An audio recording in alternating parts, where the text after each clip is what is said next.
ce jour nous est tiré de Matthieu 21, du 1er au 9e verset. Matthieu chapitre 21, 1 à 9. Nous lisons. Entrée de Jésus à Jérusalem. Lorsqu'ils approchèrent de Jérusalem et qu'ils furent arrivés à Bethphagée, vers la montagne des Oliviers, Jésus envoya 2 disciples, en leur disant, « Allez au village qui est devant vous, vous trouverez aussitôt une ânesse attachée et un ânon avec elle. Détachez-les et amenez-les moi. Si quelqu'un vous dit quelque chose, vous répondrez, le Seigneur en a besoin. » Et à l'instant, il les laissera aller. Or, ceci arriva enfin que s'accomplisse ce qui avait été annoncé par le prophète. Dites à la fille de Sion, voici ton roi vient à toi, plein de douceur, et monté sur un âne. Sur un ânon, le petit d'une ânesse. Les disciples allèrent et firent ce que Jésus leur avait ordonné.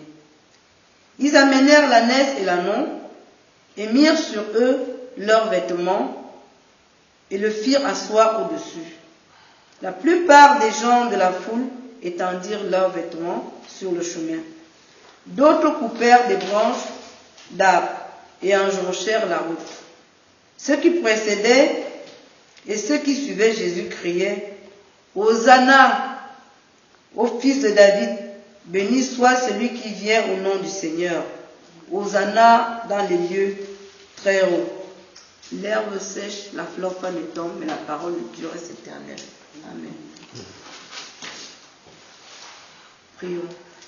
Éternel notre Dieu, Dieu de grâce, Dieu de bonté, Dieu de miséricorde, Dieu de saint. Nous te sommes infiniment reconnaissants pour tout ce que tu fais pour nous. Nous te remercions d'avoir permis que nous puissions nous retrouver à ce moment, afin que nous puissions écouter cette parole qui sera édifiée par le révérend pasteur John. Éternel notre Dieu, campe tes anges autour de nous, afin que nous soyons à ta disponibilité. Nous te demandons tout ceci, au nom de ton Fils Jésus-Christ. Amen.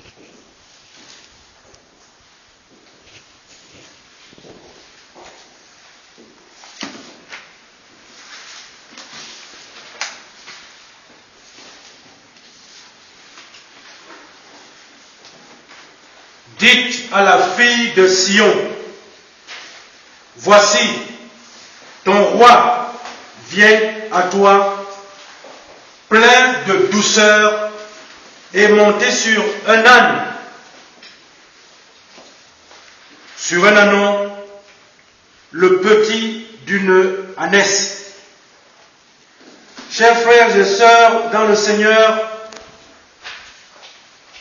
nous sommes aujourd'hui dans une journée d'accomplissement. C'est une journée historique parce que c'est cette journée qui a été choisie pour, n'est-ce pas, l'entrée de Jésus à Jérusalem et qui a été annoncée dans l'Ancien Testament déjà par le prophète Zacharie, qui va parler ici en avance de ce roi-là qui vient, n'est-ce pas, qui rencontre la fille de Sion. Bien-aimés dans le Seigneur, parler ici là du roi qui vient pour rencontrer la fille de Sion nous place au cœur de ce que j'appelle la rencontre avec notre Seigneur. Je voudrais vous proposer, donc pour cette journée de rencontre, et pour ce que j'appellerai ici là, l'éthique de la rencontre, je vais vous proposer comme thème, à partir du verset numéro 5 du passage lu, où il est dit, dites à la fille de Sion, voici ton roi vient à toi, plein de douceur, et monté sur un ânon, le petit d'une ânesse. La question suivante, quelle annonce veux-tu de toi pour ta venue à l'église? Quelle annonce veux-tu de toi pour ta venue à l'église? Seigneur pour cerner notre sujet. Il nous faut parler d'abord premièrement de ce qui est dit par Zacharie, qui parle ici là de la fille de Sion. Mais Sion, c'est quoi Sion? Ce nom signifie quoi? Sion, d'une façon étymologique, signifie d'abord fortification. Fortification. Eh bien, un nom qui a évolué dans l'histoire, puisqu'au départ, c'était le nom d'une forteresse à l'intérieur de Jérusalem. Et puis, par la suite, Sion a commencé à représenter non seulement la forteresse, mais en même temps la cité dans laquelle elle se trouvait. C'est-à-dire, donc, quand on parle de Sion, en fait, on parlait déjà de Jérusalem. Et bien, par la suite, après la prise de la ville de Jérusalem par le roi David, parce que le roi David va s'emparer de Jérusalem, et bien, Sion commence à être appelée la cité de David. Et puis, lorsque Salomon va arriver à son tour, Salomon va bâtir le temple de Jérusalem, et le nom Sion va commencer à représenter en même temps le temple de Jérusalem que Jérusalem elle-même. Alors qu'en fait, Sion, c'est juste que Jérusalem est construite, il y a une montagne qui est Sion, qui est considérée comme une sorte de fortification. Eh bien, tout ce qui entourait donc a été appelé finalement Sion, comme une sorte de propriété, comme une sorte de naissance. Parce que parler de la cité de David, c'est comme si David avait créé cette cité. Mais Sion représente donc, théologiquement, Israël en tant que peuple de Dieu. Lorsqu'on parle de la fille de Sion, et lorsque le Zacharie dit, il s'adresse, il dit, fille de Sion, en fait il s'adresse au peuple de Jérusalem. C'est également le royaume spirituel de Dieu, cette Jérusalem qui vient à la fin, lorsqu'on parle de la Jérusalem céleste. Si on veut paraphraser, on va donc dire ceci pour notre partage du jour, que dites au peuple d'Israël que ton roi vient à toi. Dites au peuple d'Israël que ton roi vient à toi. Ou bien dites à Jérusalem que ton roi vient à toi. Ou alors on parle du temple. Dites au temple de Jérusalem que ton roi vient à toi. Parce qu'il faut bien, dans le Seigneur, comprendre ce qui va se passer. D'abord, déjà, quand Jésus va entrer à Jérusalem, dans la suite du texte, si on voulait le partager entièrement, on va voir que le premier acte que Jésus fait, quand il entre à Jérusalem, il se dirige où? Au temple. C'est directement au temple. Et où il va commencer à passer en revue tout ce qui se passe de négatif pour dire que cette maison est une maison de prière. Mais bien aimé dans le Seigneur, nous sommes donc dans le phénomène de la rencontre qui est programmée entre Jésus et le peuple, entre Jésus et une ville, la ville de Jérusalem. Mais il faut comprendre ici que dans le phénomène de la rencontre entre Dieu et l'homme, c'est Dieu qui prend toujours l'initiative de venir vers l'homme. C'est Dieu qui prend l'initiative de créer l'homme. C'est Dieu qui prend toujours l'initiative que même quand l'homme est dans la faute, lui il revient toujours pour chercher à lui proposer une solution de sortie. Eh bien, Jésus arrive donc à Jérusalem. Mais avant d'entrer, petite chose, il va prendre ici l'initiative de faire en sorte que la prophétie soit accomplie. Il faut que la parole de Dieu, Jésus est juif, il sait que la prophétie dit qu'à Jérusalem, le Fils de Dieu, avant qu'il entre, il y a un anon sur lequel il doit, n'est-ce pas, se juger pour entrer dans la ville. Et Jésus va obéir, il obéit à la parole de Dieu. Le Fils de Dieu obéit à la parole de son Père. C'est de faire ce qui a été prévu. Le bon chrétien obéit à la parole de Dieu. On ne fabrique pas. On ne va pas fabriquer. Le chrétien obéit à la parole de Dieu. Parce qu'il veut que cette parole soit accomplie telle qu'elle est annoncée. Eh bien, Jésus demande donc que faites ceci, allez dans le village pour, n'est-ce pas, vous allez trouver un anon. Le petit journaliste, allez-y. Et ils vont aller parce qu'il en a besoin. Il en a besoin pourquoi? Parce qu'il faut que Jésus se conforme, n'est-ce pas, à la parole de Dieu. Et bien aimé dans le Seigneur, je voudrais ici attirer attention sur 3 éléments. On a posé la question que qui vient, qui agit? C'est Jésus. C'est Jésus qui vient. C'est le roi. C'est un roi. Lorsqu'il vient entrer à Jérusalem, comme nous on vient entrer à l'église, comment Jésus se comporte? Lui, en tant que roi, malgré son statut, le texte nous dit, ton roi vient à toi plein de... Vous n'avez pas suivi le texte? Vous l'avez devant vous. Le roi vient comment? Il est plein de douceur. Il est plein de douceur. Voilà la première arme de Jésus pour entrer à Jérusalem. La deuxième arme, c'est de se juger sur un homme.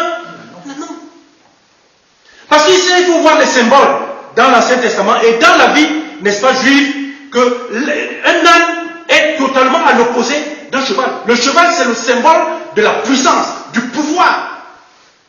C'est le symbole de la guerre. Mais Jésus choisit de respecter la prophétie qui le concerne. Il préfère prendre un... Et on précise, parce que les précisions, quand on parle d'un anon, le petit d'une ânesse, le mot petit n'est pas là, il n'est pas facultatif. Il a sa place, c'est le népion en grec. On parle ici des tout petits, parce que ceux qui sont, n'est-ce pas, dans la vie avec Jésus doivent vivre comme des petits. Il faut toujours chercher à être petit devant le Seigneur. L'humilité. Bien-aimé dans le Seigneur, lorsqu'on parle de douceur, mais la douceur ne signifie pas un manque de fermeté. Lorsque nous venons à l'église, il nous est demandé d'être à l'image de notre Seigneur. Il nous faut avoir des attitudes qui permettent ici que la vie en communauté soit une vie viable. Il faut être doux. Être doux ne signifie pas être, n'est-ce pas, lâche. Non. Mais avoir une attitude qui facilite, n'est-ce pas, la vie en communauté. Beaucoup de gens aujourd'hui, quand ils viennent à l'église, ils veulent venir comme des rois, mais des rois guerriers. Parce que le problème est qu'il y a des attentes dans chaque communauté. Chaque communauté, la communauté juive, lorsqu'elle attendait le Seigneur, elle avait un problème. C'est qu'elle était sous la domination romaine. Et les Juifs ont toujours attendu que celui qu'on appelle le Goël, le vengeur, qui va venir, il va venir prendre place, il va balayer les Romains et restaurer, n'est-ce pas, les Juifs dans la félicité première, qui sont heureux, c'est le peuple de Dieu. Et donc pendant qu'ils sont dans cette attente, eh bien Jésus vient, il déjoue les pronostics. Lorsqu'on vient à l'église, il faut déjouer. Parce que qu'est-ce qu'on veut? Quand on va annoncer que telle personne arrive à l'église, d'autres personnes commencent à avoir la tremblote. Non. Qu'est-ce que tu veux qu'on annonce pour toi? Pour le Seigneur, on a dit que c'était un roi. Mais quand il vient, il va tromper complètement ici là les attentes des uns et des autres. Vous voulez un guerrier? Non. Moi, je ne viens pas pour cette forme de vie. Je viens, n'est-ce pas, pour que nous soyons dans la paix. L'ânon symbolise ici là. Non seulement cette douceur, non seulement cette patience, mais également le service. À l'église, on a besoin de servir. On n'a pas besoin de maîtres. Nous ne sommes ni toutes les responsabilités que nous avons les uns les autres à l'église ne sont pas des responsabilités comme dans la société où nous sommes des patrons.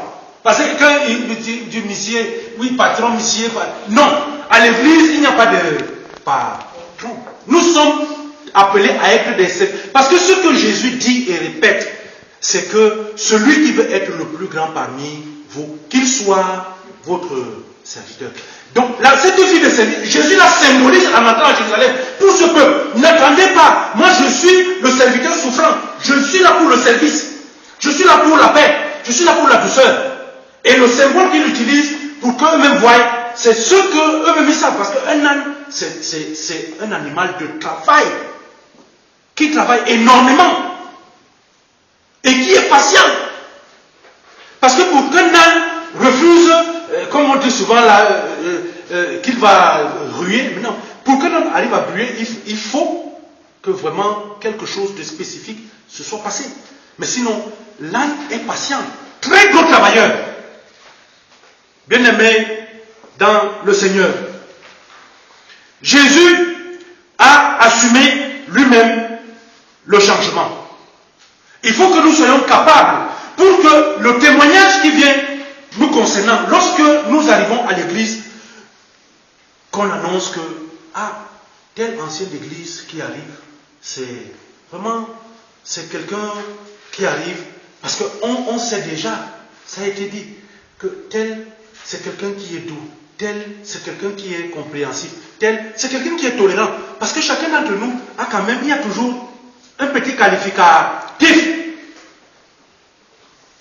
Donc si nous savons que nous avons quelque chose qui est susceptible de contrarier, il nous appartient à nous-mêmes de commencer à faire un travail pour que l'annonce de notre venue, même dans une famille, même dans une simple association familiale comme ça, et quand il y a certaines personnes, dans les tontines, par exemple, dans les tontines, il y a des gens qui sont toujours, on sait que celui-là, c'est toujours un retardataire. Et que quand il arrive, vraiment, il ne respecte même pas le règlement, comme on met souvent les paniers à l'entrée.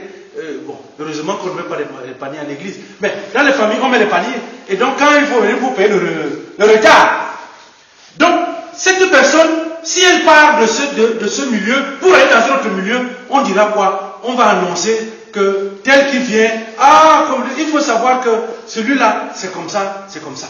Nous avons donc, bien aimés dans le Seigneur, à assumer notre propre changement. Il nous faut modifier chacun son comportement. Jésus entre à Jérusalem, Jésus assume qu'il est roi. Il dit je suis roi, mais il change la donne. Ce roi n'est pas le genre de roi que vous attendez. Moi, je ne viens pas pour la guerre contre les Romains.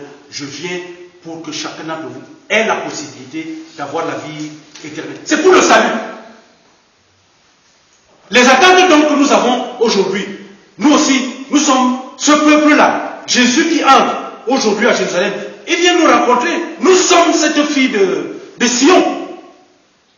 Et ce que nous attendons, mettons ça de côté. Parce que considérons que Jésus, ce qu'il vient, ce qu'il porte comme message, c'est que soyez des personnes douces, soyez des personnes qui partagent une vie de communauté, c'est une vie dans la douceur. Une communauté qui vit dans la douceur ne s'abîme jamais. Mais nous devons savoir également que sur le chemin, nous sommes dans une présentation où, comme tout à l'heure on le suivait dans la liturgie, que partout où les enfants du Seigneur se réunissent, le malin vient également, il s'assoit.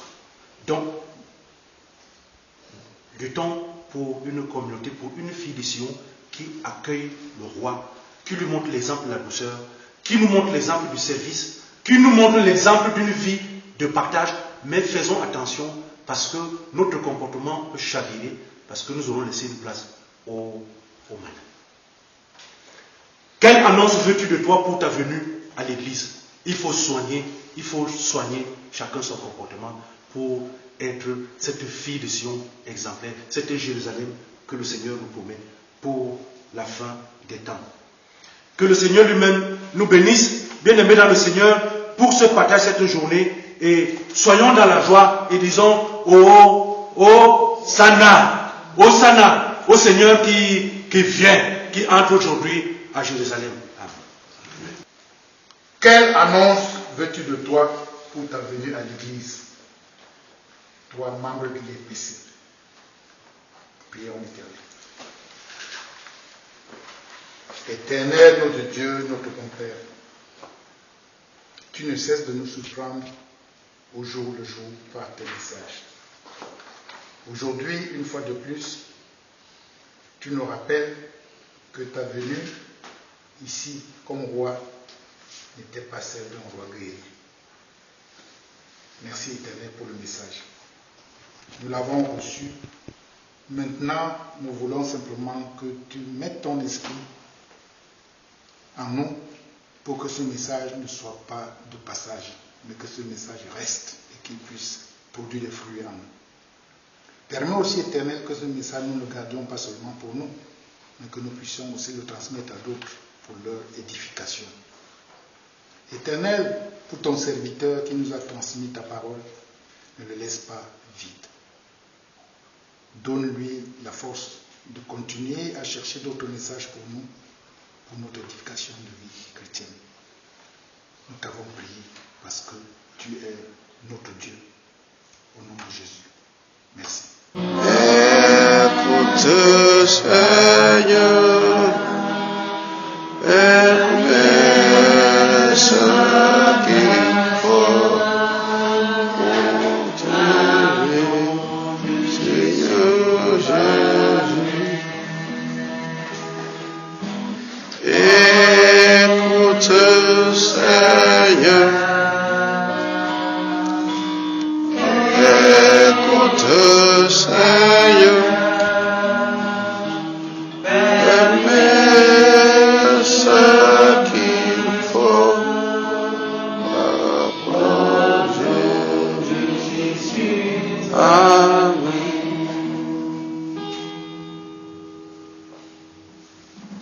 Amen. Frères et sœurs dans le Seigneur, maintenant nous allons chanter le cantique final. Au cantique bassin numéro 264, Boulou 168, ATG 158. À toi la gloire. Nous n'avons pas de référence sur les aides d'Afrique.